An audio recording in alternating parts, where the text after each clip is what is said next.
好想買翻一件唐裝新年嘅時候拜年着。哇！你睇下佢好靚。Hi， 大家好，我係 Fanny， 歡迎大家收睇我嘅 channel。咁今日呢條片咧，就想同大家分享一下我最近秋冬買咗嘅嘢。第一樣要講咧，就係我身上邊着緊呢套 outfit 啦。咁佢就嚟自 Commence 嘅呢個牌子嘅。咁佢就係一件灰色嘅一件斜膊。咁同埋呢一個圍咧，佢都係做咗少少不規則嘅剪裁嘅。咁手袖位咧，佢偏長少少嘅，做咗個蝙蝠袖啦。咁我就覺得成件衫咧都好有慵懶感。呢啲款式咧就係都着好幾年咧都唔會 out 嗰種嚟嘅。咁同埋我條褲咧都係喺 Commence 度買啦。咁呢一條咧就係一個啡色嘅一件 A 字嘅西裝短褲咁樣嘅。咁佢個長度都唔太短，我覺得佢都幾修飾到個腳型嘅。咁 Commence 呢個牌子咧就係我其實都係最近先至開始買啦。我喺 IG 度突然之間見到佢啲廣告，覺得都幾靚喎，於是就買咗一次翻嚟試下啦。咁佢啲款咧其實係有啲似 Zara 嘅，但係咧佢又唔似 Zara 咁容易撞款嘅。咁佢個價位咧就大概係200至400啦。咁如果你撞啱一啲減價買，會有百零蚊一件衫咧，都唔出奇嘅。咁就我覺得佢哋嘅 quality 都唔錯啦。不過咧，我買咗好幾次都有試過中伏嘅經驗啦。咁就係佢寄到嚟同我睇相係完全唔啱 feel 啊！佢哋係可以 refund 嘅。咁你上網咧撳咗 refund 個掣咧 send email 同佢接洽，咁你就可以退款㗎啦。咁但係咧，如果唔係因為佢哋嘅 quality 出咗問題咧，佢哋係會要你俾翻嗰個順豐嘅運費嘅。跟住嘅呢一件黑色上身衫咧，我都喺 Commence 度買嘅。咁佢咧就係一個黑色嘅針織衫嚟嘅。佢嘅質料咧其實都幾舒服同埋幾有彈性啦。前面睇咧，其實佢個 cutting 咧都做到好貼身。佢個乾坤咧就喺後邊啦。佢做咗一個好大嘅露背啦，同埋佢有一個絲帶咧，可以俾你綁翻個蝴蝶結嘅。跟住咧就係一件西裝褸啦，咁佢就係 Love Bonito 出咗一個啡色嘅西裝褸嚟嘅。因為咧比較少見到啡色嘅一啲西裝褸啦，但係今年又好興啡色喎，咁所以我一見到咧就覺得要買嚟試下啦。咁佢係咁樣樣嘅。我係揀咗中碼啦，因為我想有少少 oversize 嘅感覺。咁佢膊頭咧都係加咗個箭啦，係啦，加咗個薄箭撐起嘅。咁佢個特點咧就係我第一次見到有啲西裝褸咧，個手袖嗰個位咧，佢係加咗個橡筋啦。咁然之後咧，你一束衫嘅時候咧，佢就會棘住咗喺嗰個位咯。係啦，咁呢一個都係我覺得一個幾特別嘅設計嚟嘅，同埋最主要咧就係佢呢一隻朱古力色嘅啡色咧，我覺得真係好靚。咁跟住咧，我就喺 Joyce and Peace 度買咗對高踭 boot 啦。咁呢對咧就唔係嗰種好貼腳嘅 boot 嚟嘅，同埋咧佢用咗小羊皮去做啦。咁佢個皮質咧都係好 soft、好軟熟嘅。佢個踭咧係6.5 cm， 同埋咧佢個踭咧係用咗酒杯形去設計啦。佢嗰個尾部咧係有少少。佢都係有少少闊度嘅，完全唔係嗰種斗領嗰種啦。咁所以咧，着幾個鐘咧都係唔會痛嘅。我再俾大家睇下，咁佢對鞋咧係冇拉鏈嘅，但係佢咧亦都好容易着啦，亦都好容易除嘅。係啦，佢着完之後咧就係咁樣樣啦，係好收腳型，同埋最緊要咧就係佢真係着好耐咧都唔會痛咯。跟住咧就係要同大家分享下唐裝啦，因為就嚟新年啦，亦都係我結婚之後嘅第一個新年啦。咁平時唔係太有儀式感嘅我咧，今年咧好想買翻一件唐裝新年嘅時候拜年着嘅。其實咧我就由1月頭開始一直喺度睇下有冇啲咩唐裝咧係我覺得靚啦。結果都係唔係太啱心意嘅。我望咗好耐，最近先至入手咗呢一件Adidas 嘅一件新中式嘅一件唐裝啦。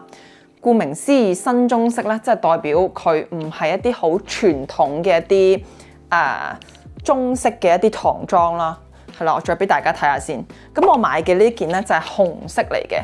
我唔知好似而家已經係買斷貨，因為咧我係1月份嘅時候買嘅。咁我就買咗個細碼啦，因為佢本身啲碼數咧都係偏大少少嘅。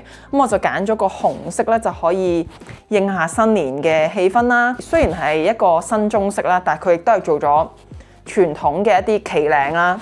咁同埋咧，佢件衫咧都係做咗一啲整齊嘅一啲對牌紐咁樣嘅，亦都係 Adidas 嘅一個衫間啦。